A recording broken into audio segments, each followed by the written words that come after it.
Fala, meus lindos, tudo bom? Boa tarde.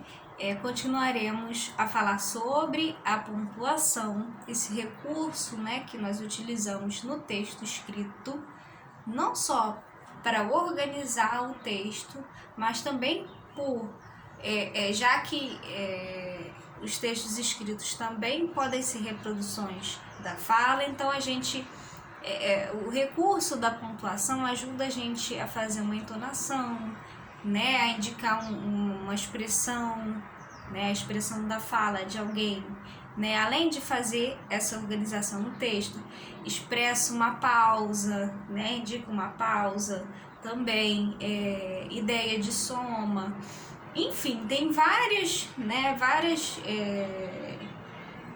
exemplos que nós podemos dar, desses recursos de pontuação que nos auxiliam e muito, no texto escrito. Então a gente falou na outra aula sobre os parênteses, as aspas e o travessão, basicamente, Hoje nós vamos falar sobre os dois pontos, ponto e vírgula, e as reticências. Lembrando que a gente vai sempre fazer uma comparação com o texto da página 49, mas aí a gente já está na página 51, tá bom? Lá, primeiro de tudo, que a gente vai começar com os dois pontos. O que os dois pontos ele faz, Qual é a ajuda, o auxílio que ele dá? Então, ele pode ser empregado para anunciar uma fala, empregado para anunciar uma fala, uma enumeração também,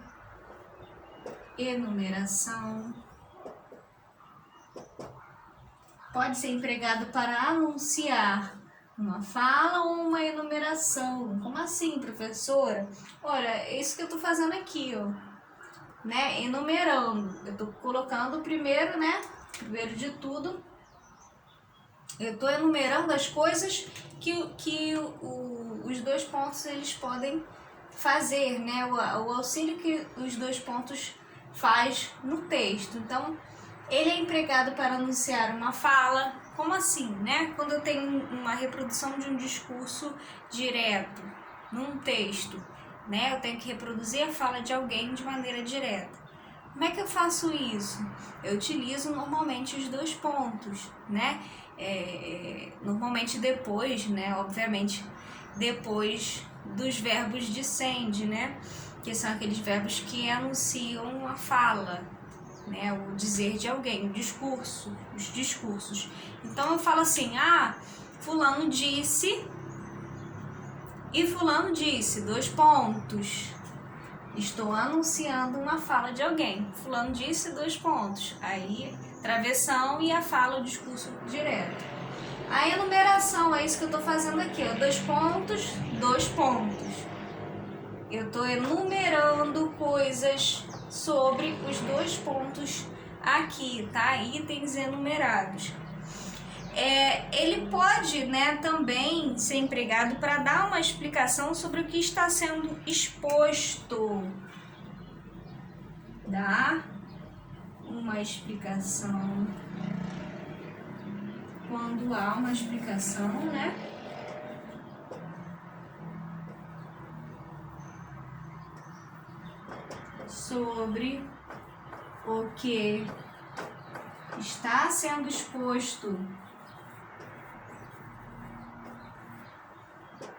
sobre o que está sendo exposto, ou ainda para marcar que será apresentada uma citação de outro texto. Então, pode também indicar uma citação de outro texto.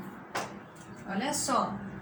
Indica algo que está sendo explicado no texto, sendo exposto, e pode também indicar a citação de outro texto. Vamos ver como é que se dá isso na página 49? Olha só, os dois pontos, onde que tá?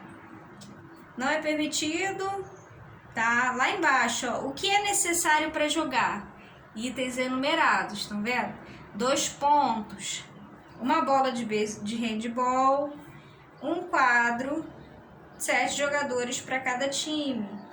Tempo de jogo, 2 pontos. Tá explicando, né? Na verdade, aqui, ó. Explicação sobre o que está sendo exposto, né? Pontuação, a equipe que marca. Então, também aqui, ó, pontuação, 2 pontos. A equipe que marca, ponto. Quando a bola arremessada rebate em 2 quadros e cai no chão, falta, 2 pontos também. Quando a equipe, então estão vendo aqui o recurso que é utilizado aqui, né, para indicar uma explicação. E também logo acima, né, quando ele fala o que é que é necessário para jogar, em itens enumerados. Então, basicamente, os 2 pontos servem para isso também. Quando eu quero explicar algo, né, quando eu quero enfatizar algo, 2 pontos, né, como o exemplo que nós vimos aí. O ponto e vírgula, tá? O ponto e vírgula logo abaixo, na página 51, pode ser empregado para separar itens em uma enumeração e partes de uma oração em que já tenha sido utilizada a vírgula. Então, aqui eu já tenho um exemplo do ponto e vírgula, né? Eu estou enumerando itens aqui, né? E estou utilizando ponto e vírgula para enumerar. Só que há uma regra que quando eu termino, né? Quando eu tenho um último item enumerado, eu já uso o ponto final. Então, se eu já acabei por aqui de fazer os itens enumerados, eu fecho com um ponto final.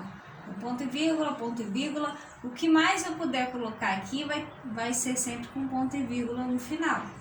Agora, quando chega o último item enumerado, eu coloco com ponto final para fechar, para dizer que eu não tenho mais enumeração nenhuma, não tenho mais nada a dizer, tá bom?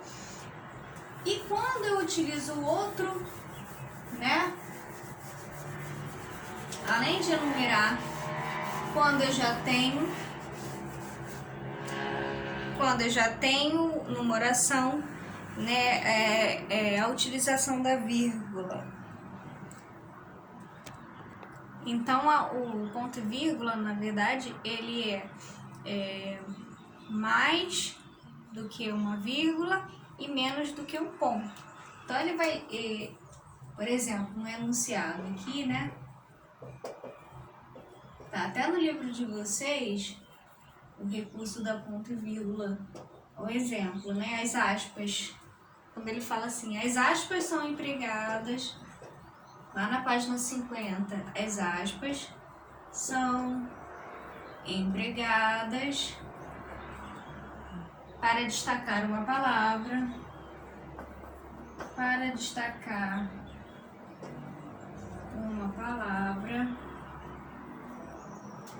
expressão ou um título.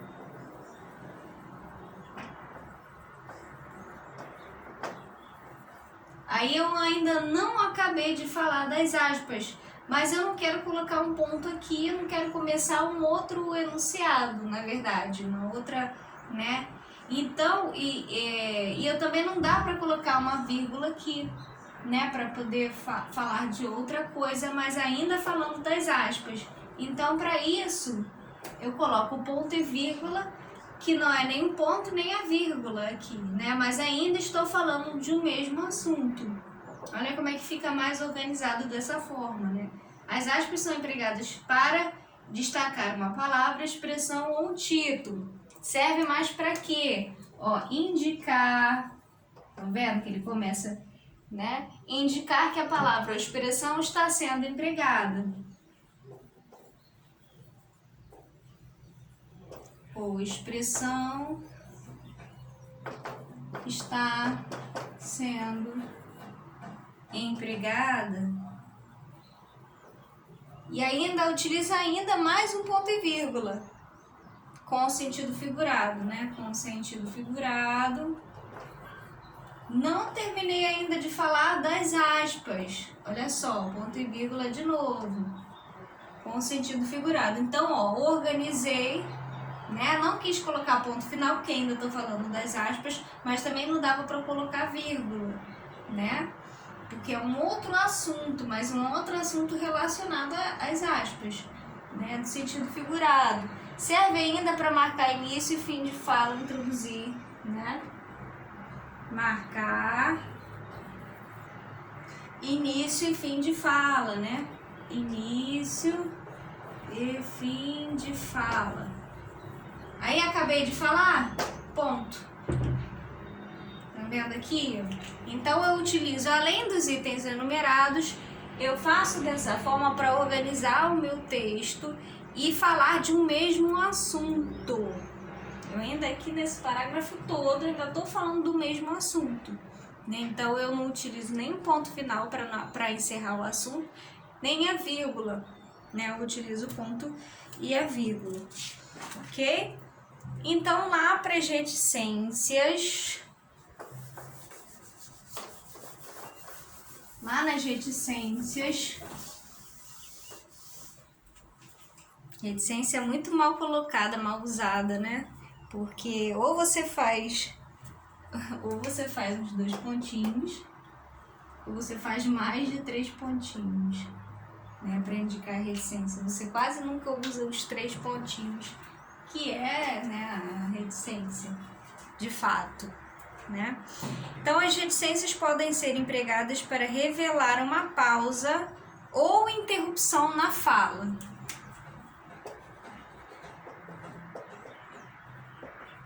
Reticências pode indicar, né? Pausa ou interrupção na fala de alguém.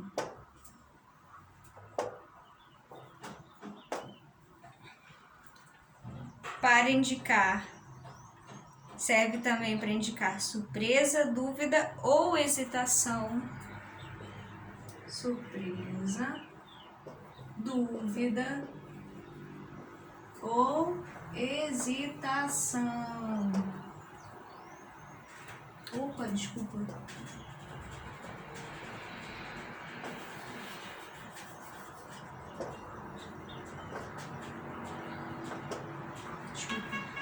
Hesitação e utilizadas dentro de colchetes ou parênteses, né, para mostrar que um trecho do texto foi suprimido, ou ainda supressão, né, indica, se ela estiver dentro do parênteses, né,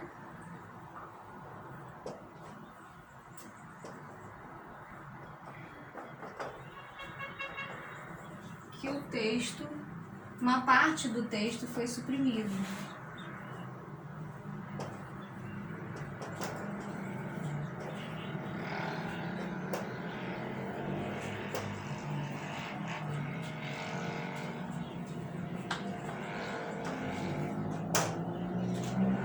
Então aí ela indica uma pausa, uma interrupção na fala, surpresa, dúvida ou hesitação